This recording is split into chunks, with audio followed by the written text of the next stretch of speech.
4 more trig equations. And we spent a lot of time, I've still got them somewhere.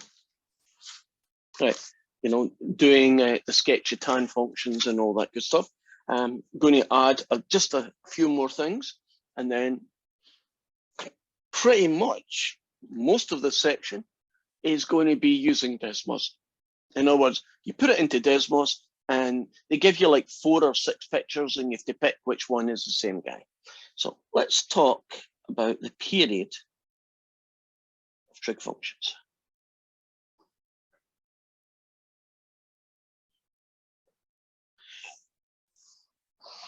Now, basically, the period questions fall into 2 groups. I'm not going to do sines and cosines because we know how to do them. Isn't the period 2 pi divided by b, right? Remember the rule, 2 pi divided by the number next to the x. But the 2 groups we're going to look at are secant x and cosecant x. We're going to do them first. And then the other group is going to be the tangent x and the cotangent x. And we're going to look, how do you find the period, right? That's the distance from 0 to, wherever it is, that one cycle takes place, right? The kind of building block of the entire shape. Right, let's look at secant first. If I can find it, hopefully it's here. It's going to be the last one. It was there. There's secant. Remember what it looked like? That's its shape. We got that yesterday. The period of this guy is 2 pi. So if you want to find the period of another secant function, like for instance, the secant of 3x,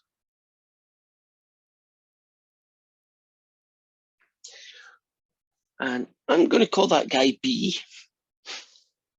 How do you think you calculate the period of the secant of 3x? What's the calculation? It would be 2 pi over 3, correct? Yeah. In this case, 2 pi over b, which is what you just said, 2 pi over 3, right? Isn't that nice that it's basically the same rule for sines and cosines as it is for secants and cosecants, right? So if you need to know what the period is, it's 2 pi divided by that guy there. Now, let me show you something that's not true. Right. For instance, let's do a guy that looks like this. You might think that we have a thing called amplitude for the secant, and that the amplitude would be 3. Would that seem reasonable? We might ask you to find the amplitude of it, and it would be 3. So here's something. There is no amplitude.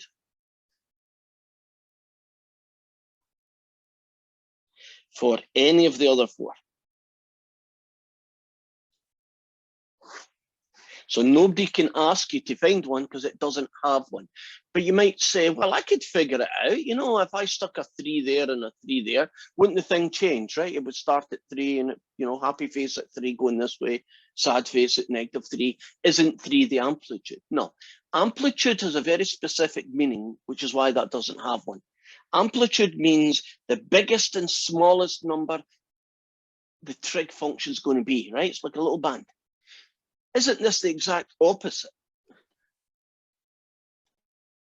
Right? 3 isn't the biggest that this function ever gets to. Isn't, in fact, it's the smallest that these guys get to. Right? So amplitude just doesn't exist, right?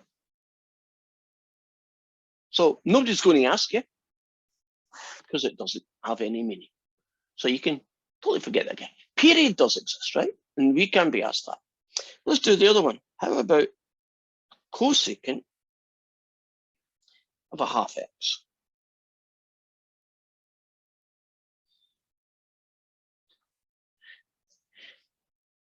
Two pi divided by b. 2 pi divided by a half.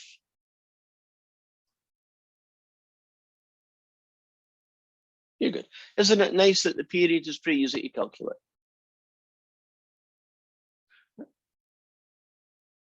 So far, so good. Now, could we get horizontal shifts, right? Would it be possible to take one of these and shift it to the right or to the left? And the answer is yes, it's possible. So let me show you how you calculate those things then. Oh, rewind, I'll do that. But I've only done those two guys. I haven't done the tangent or cotangent yet. So I guess I should do that before I forget what I'm up to. So question 2, or typical situation 2, is the period of tangent and cotangent functions. I'm going to start with something we already know from yesterday. Can anybody remember, before I show you the picture, what the period of a tangent was? And it's not 2 pi. Pi. It's pi. Now, if you know that, then I hope the next thing kind of makes sense. If I went and asked you to find the period of the tan of 3x, and we'll call that number b,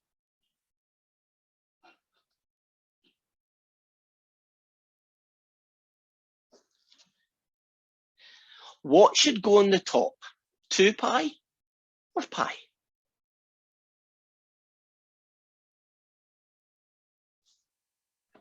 Pi. Pi. Do you see that the formula is kind of the same, but for a tangent, isn't it pi over 3? But for a sine, it's 2 pi over 3, right? For a cosecant, it's 2 pi upon 3. For a tangent, it's only pi upon 3. Are you comfortable about that little nuance that you have to adjust when you talk about a tangent or a cotangent? So if someone says, what's the period of this cotangent? Don't you take pi divided by whatever that number is? So let's do a cotangent then.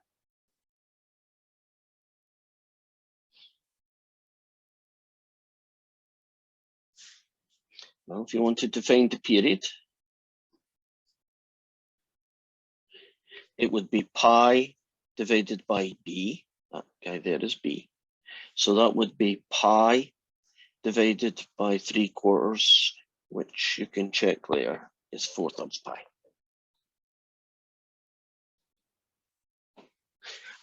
A thought just came to me, and I hope I've done it, but I may not have. If it's negative 3x instead of positive 3x, what is the period? It would still be positive. I didn't quite catch that. You may have said the right answer, I just didn't hear it. It would still be positive. Like pi. Yeah, it'd still be pi over 3. Did I mention that hopefully at least once somewhere? Because I can't remember if I did. But if I didn't, is it kind of obvious that it still is positive? Amplitude's always positive no matter what you do to the thing, right? Aren't periods always positive as well, right? So it doesn't matter if that's negative 3/4 or plus 3/4, and it doesn't matter if that's negative 3 or plus 3. Period is a fixed positive number, right? We go. We'll do this. Right, now I can return to what I was going to do before I lost track of what we're after. We're now going to look at horizontal shift.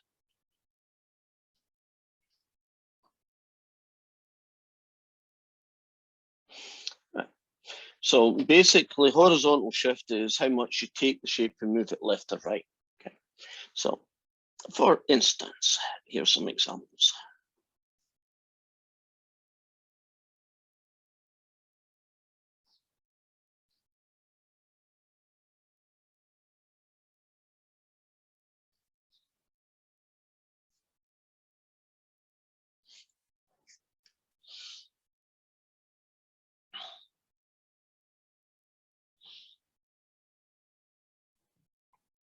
Is this part of 3.4? Yeah, it's the part of 3.4 that I'm doing, even if you won't see many questions of it, we still need to cover it. So it is part of that. It's, get these guys out of the way. Part of 5.4, yeah. Thank you. Now, Cosecant, well, let's put in a negative just to make things weird. Yeah, that one's really weird. So you calculate horizontal shift by basically using a formula. So let me put in some names. A tangent of bx, whatever it is, plus or minus c, right? I'll do a plus. If you want to get the horizontal shift, it is, can you remember what the calculation that we did for sine and cosine? And I used A, B, and C then as well. What was the calculation for horizontal shift? C over B. C over B. And then you figure out if it's plus or minus, right? Depending on the context, right? So if that's negative, doesn't that mean the horizontal shift is positive? And when this is positive, isn't the horizontal shift negative? Remember that back to front thing that we had to take care of, right? So if I use that rule in all of these situations, it's going to be C divided by B. So let's do the first one then.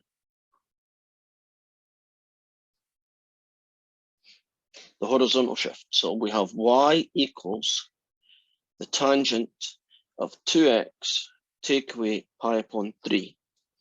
And in this world, that's called B, right? And that's called C. You don't need to worry about A. It doesn't come into the calculation. The horizontal shift then is C divided by B. And in this case, that's going to be pi upon 3 divided by 2. And eventually, if you do what you need to do, you get pi upon 6. Is that horizontal shift positive or negative in this question? Positive. Right, and can't you tell it's that opposite in this thing, Donna? So horizontal shift, isn't that essentially the exact same formula that you use for sines and cosines?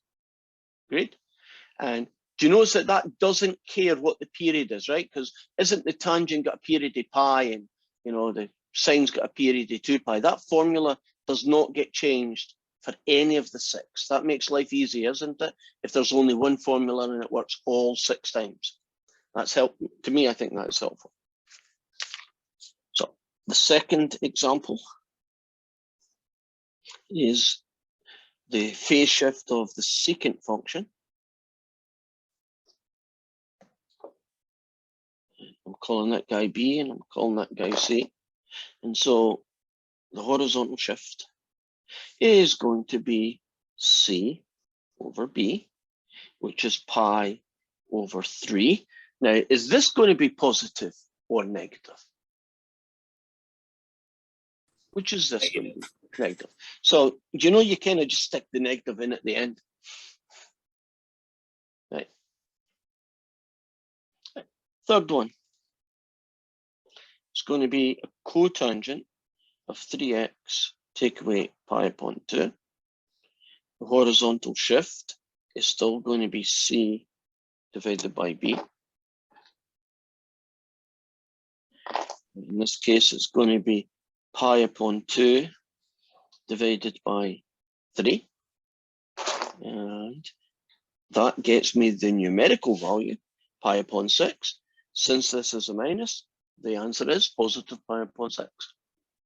So the horizontal shift for this fella would be to move it to the right, pi upon 6. Like you draw the original shape and then you imagine moving everybody, sliding it to the right, pi upon 6. And I picked the last one because it's kind of got everything that you don't want to harm in it. It's got a negative 2x plus a 3. I think that's kind of ugly. And let's see what that looks like then.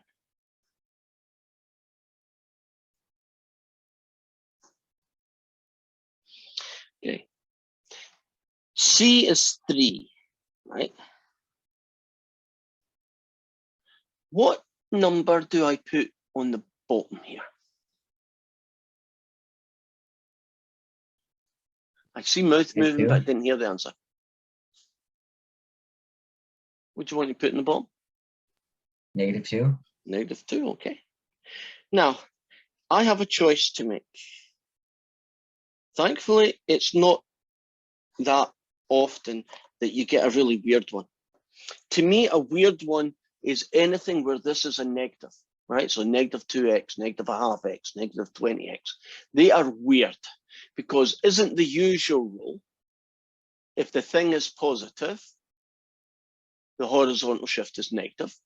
And if the thing is negative, the horizontal shift is positive. Isn't that the typical rule? Because the vast majority of questions look like this. Agreed? Now, what happens when this is negative? Positive. Yeah.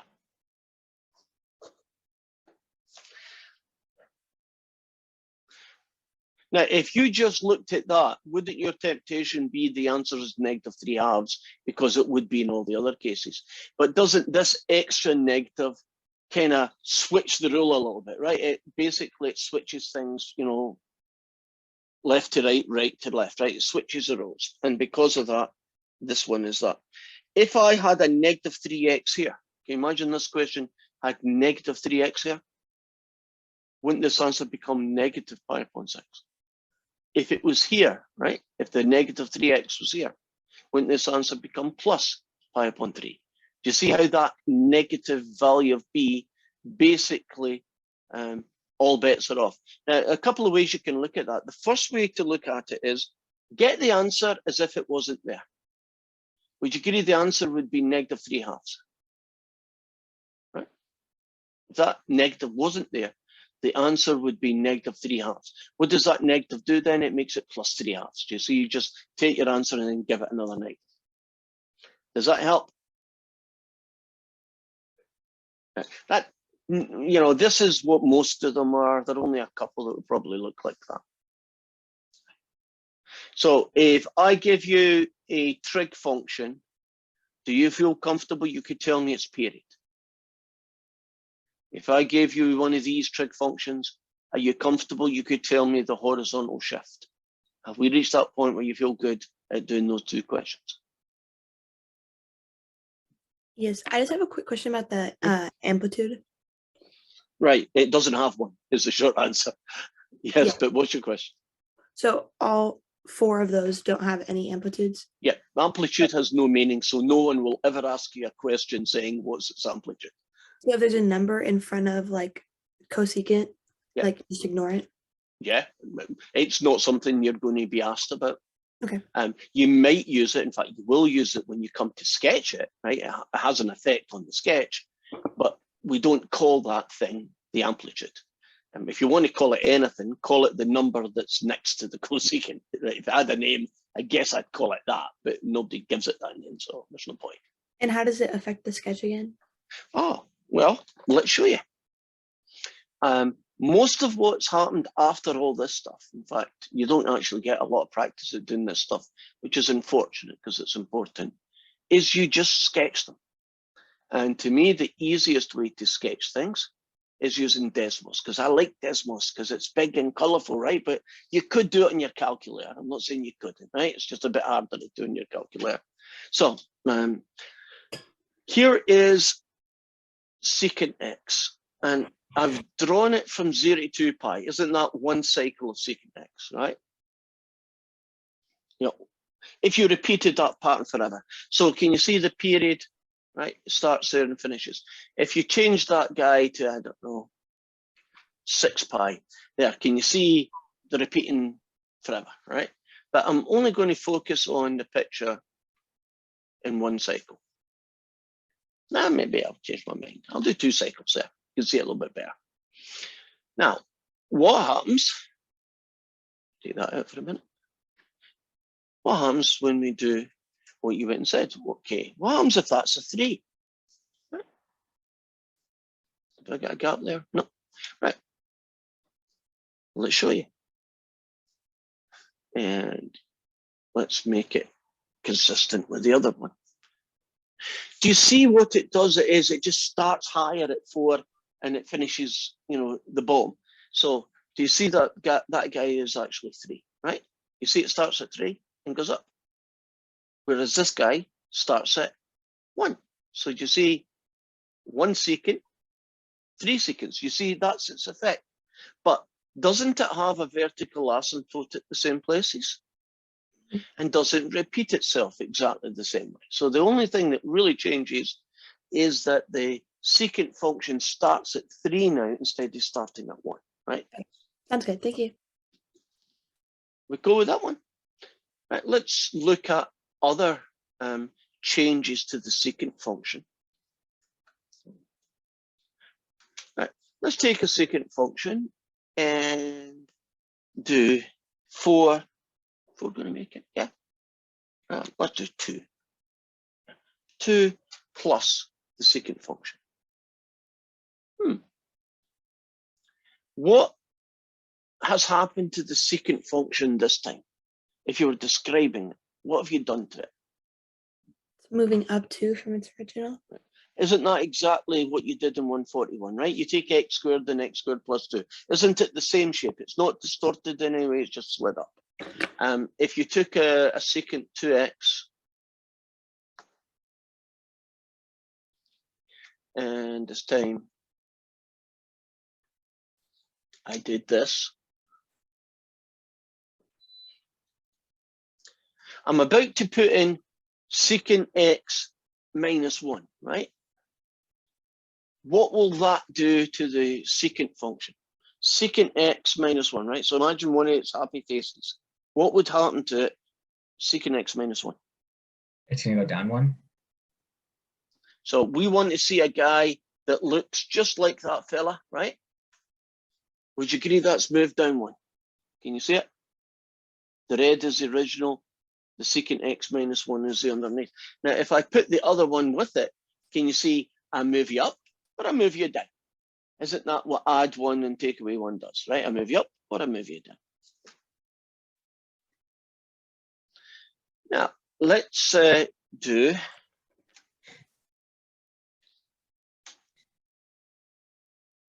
what should we do? Let's do the secant of 2x. Oh, I'm about to write down the secant of 2x, right?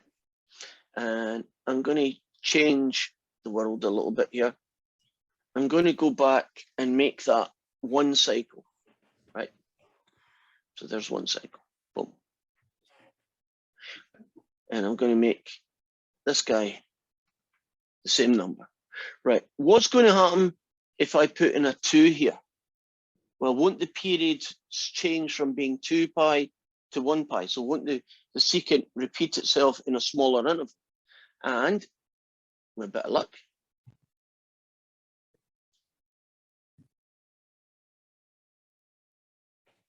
oh, I haven't put it in. Okay, with a bit of luck, boom, there. Now I'll hide it. There. Can you see that guy has got 2 secant shapes in the space of 0 to 2 pi? You see that guy? Now, if I put next to it one of them, do you see what that guy looks like? If it's just secant as the red guy, do you see you get 2 of them? Right.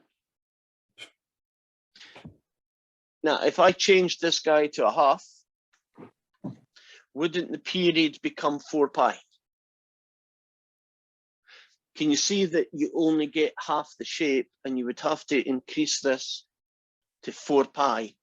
Right? Can you see it takes twice as long to do a cycle, right? A period is the distance it takes to do 1 cycle. I think that shows up pretty well. The red one is secant x. You see that the other one, if you only go from 0 to 2 pi, don't you need 0 essentially 4 pi to get 1 cycle?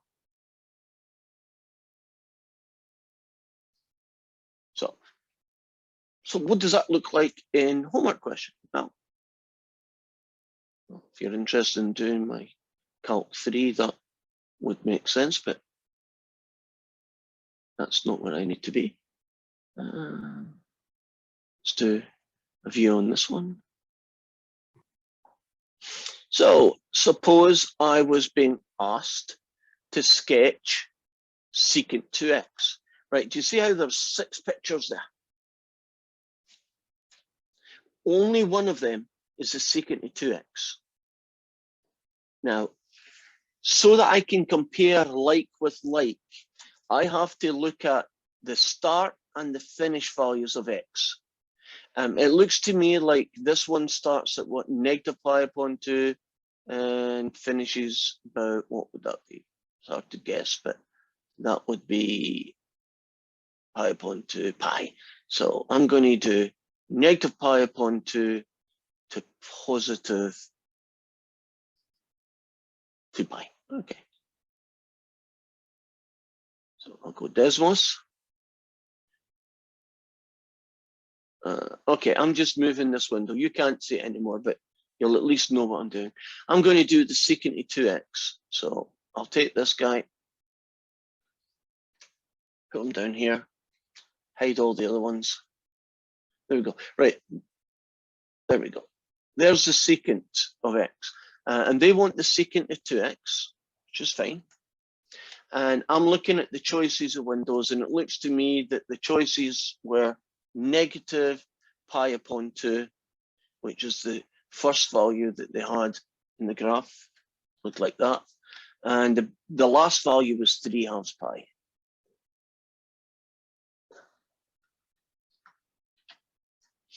Okay. So far, so good. Right, now, that's the secant of 2x. So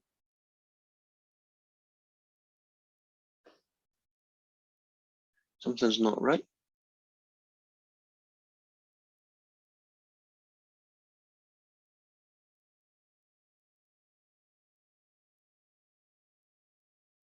Oh, it's not 3/2 pi, is it?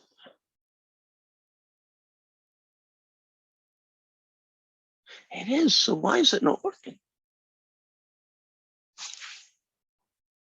Your keyboard's hiding the bottom half of the graph. Oh, thank you. Now it's working. I was looking at the picture and saying, why is that not? Right, so if you look at that guy, can you see it's got like 2 bumps and, you know, 2 happy faces and 1 sad face and a bit of some sad faces, right? Try and imagine what that looks like, right? You got it in your mind's eye. I'm now moving. There's the picture. Can you see the one that looks like that guy? Would you agree it's the third one? Show it again. So you would go up here. God, that was easy done. I could only see the top and I'm looking, I'm saying, well, what's the rest? That's where it was. Okay. Next question. Let's pick something like, yeah, -7 tan x. Why not? -7 tan x. It's going to be one of those 4 pictures. I'll just start from scratch. Hide that one. The pictures here are drawn from, looks to me like -3/2 pi, and they finish at 2 pi. At least 2 of them do. So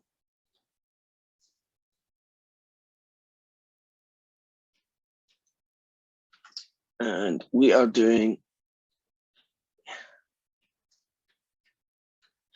-3 tan. It's not -3, -7. The tangent of x. Okay. Shrink that a little bit.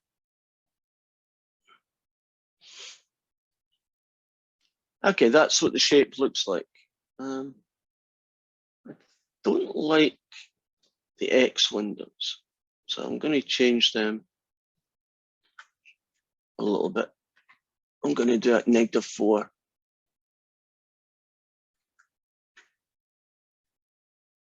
To 4. Okay, that looks a bit better. Right, now.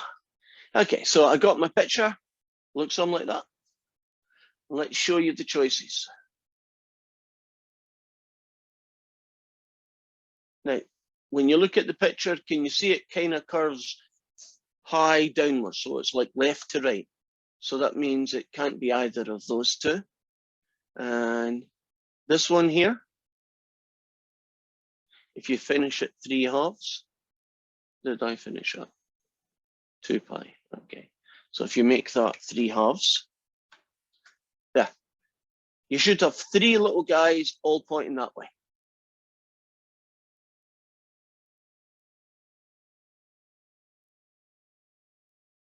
Okay, I've lost my picture. Here we go. There, can you see 3 little guys all pointing that way? And it's this picture here. So there it is. Okay, oh, that's brilliant because, oh, it is that one. Oh, would you look at that? Isn't question 4 the same question? Oh, that's the solution. Okay. It is solutions way they're distracted. But does the -7 in front of that not mean anything? It does. It actually changes what the tangent looks like because it reflects it in the x-axis. But if you take a tangent function and reflect it in the x-axis, instead of curving this way, it just curves that way. Sorry, I meant the 7. I knew the negative part. Oh, the 7 theoretically is making the value 7 times bigger. But you can't really see that because scale distorts it. See, if you had a scale 0, 2, 4, 6, 8, or 0, 20, 40, 60, you wouldn't know how stretched something was. So it really doesn't get noticed, right? It doesn't have any obvious effect on what the graph looks like. So minus 7x or minus 10x would look pretty much the same. Right? The vertical, their y values would be 10 times different, but you don't notice that on the sketch because it never really shows you the values. Show you what I'm getting at here. If you look at this bunch of 6 shapes that I've got here for question 2, do you notice none of them tell you what the y values are? Or that's a bad choice. There, that's a better choice. Do you see none of them tell you the y value, except maybe a random value like 28? That's the 7 part. It has no great effect. If I had sketched negative tan x, it would look essentially the same as these. Right? If you change the scale, at least it would. So what you're going to be doing is basically sketching guys and finding out what do they look like. So I want to find something weird. Well, let's do it. Now I've done a secant, I've done a tan. You can do this different. There, that one. Okay. It's a little leftover. Not quite sure why a sign is there, but that's fine. Let's get rid of these, just too many now. And I'll do my own version of that. I'm going to do y equals 2 plus secant x.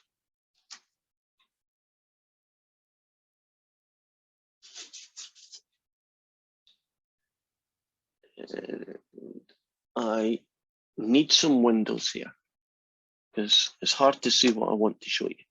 So I'm going to do 0 less than or equal to x less than or equal to 2 pi. So I'm doing one cycle of the secant function. Yeah, that's better.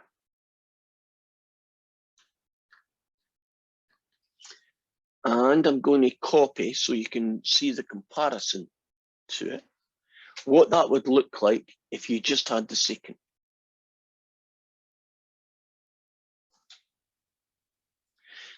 Close that off. Bring this over.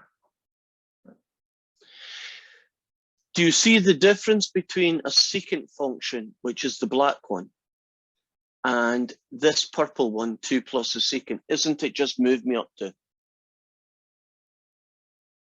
Right, that would be the only significant difference.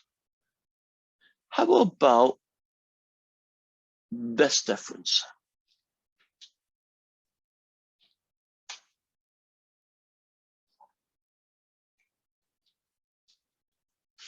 I'm going to put in a few seconds here, negative pi over 2. And so I'm introducing a horizontal shift, right, of pi upon 2.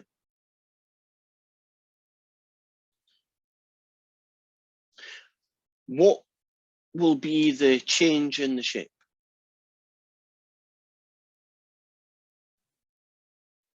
It's gonna go right pi to 2. Yeah. The black guy is the secant. The red guy is the secant minus pi upon 2.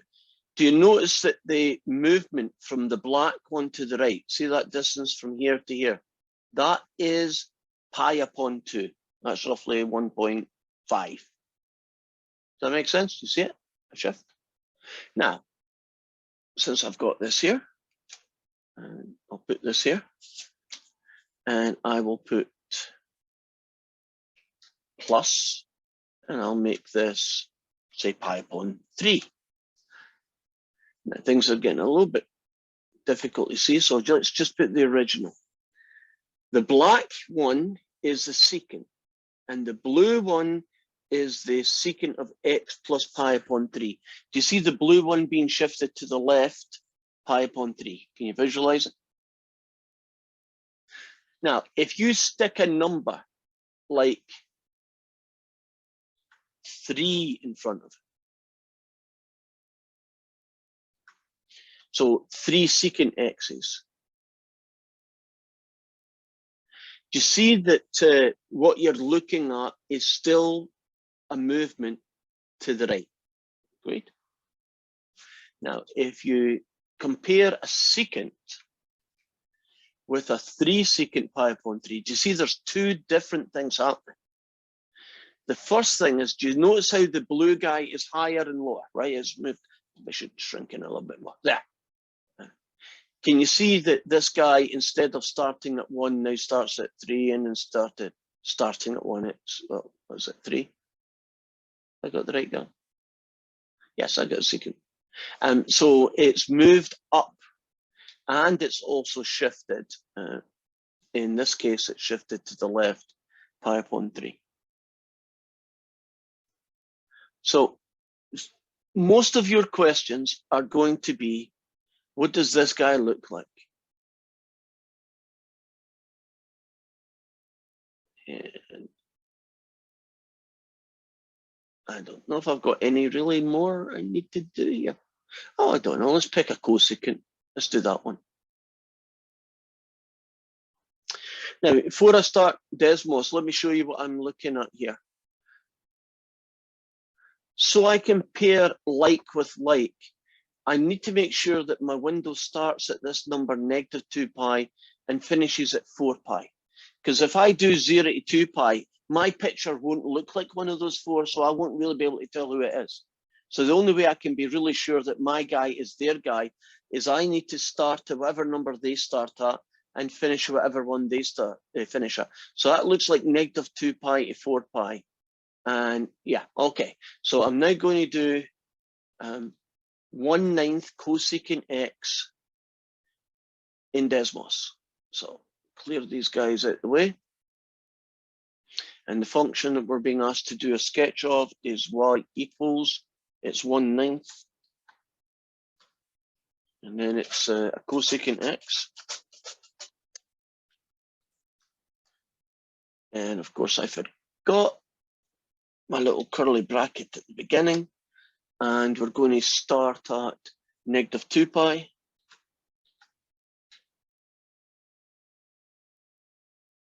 Less than or equal to x, less than or equal to, finish at 4 pi, because that's what they did. Then I can put my colon in, and then I've got this guy. Right, so there's my picture.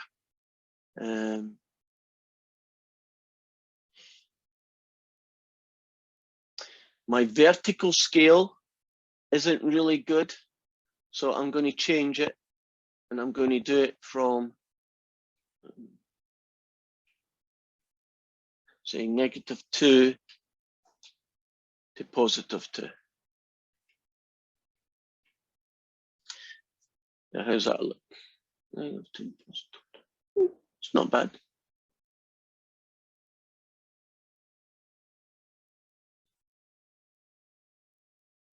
Right, I'll shrink back now. Okay. There you go. Can you see that this picture essentially looks like what? 3 happy faces and then 3 sad faces, right? Keep that in your mind's eye.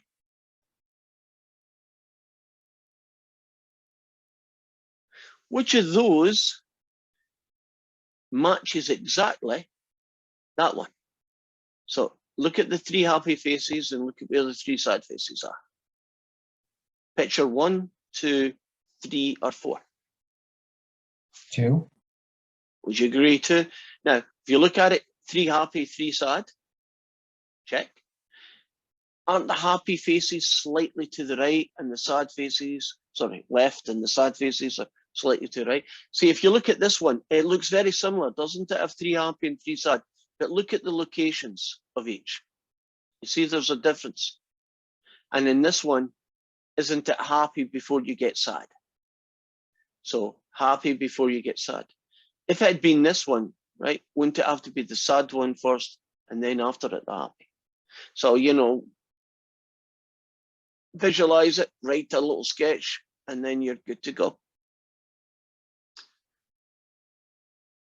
And that's about it for today. So you want to put down your last name for attendance.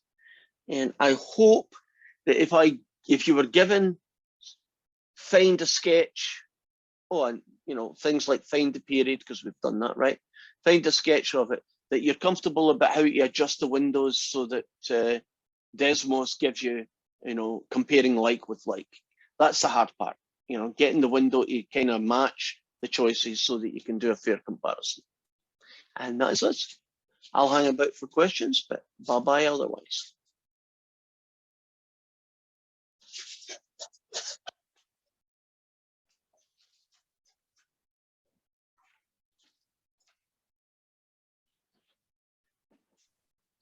I have a question. Yes. So for the equation for the horizontal shift, you had y equals a tan b bx plus c. Wouldn't it be bx minus c? Well, you know, Then I put the a plus is a positive number in. placeholder. If you put plus or minus, doesn't it?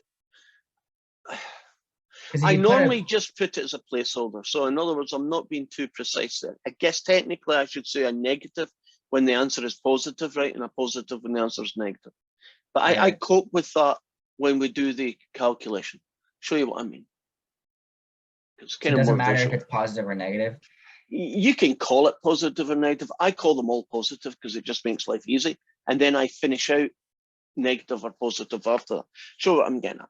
If I went and said to you, what is the period of the tan of, I don't know, 12x minus pi upon 3?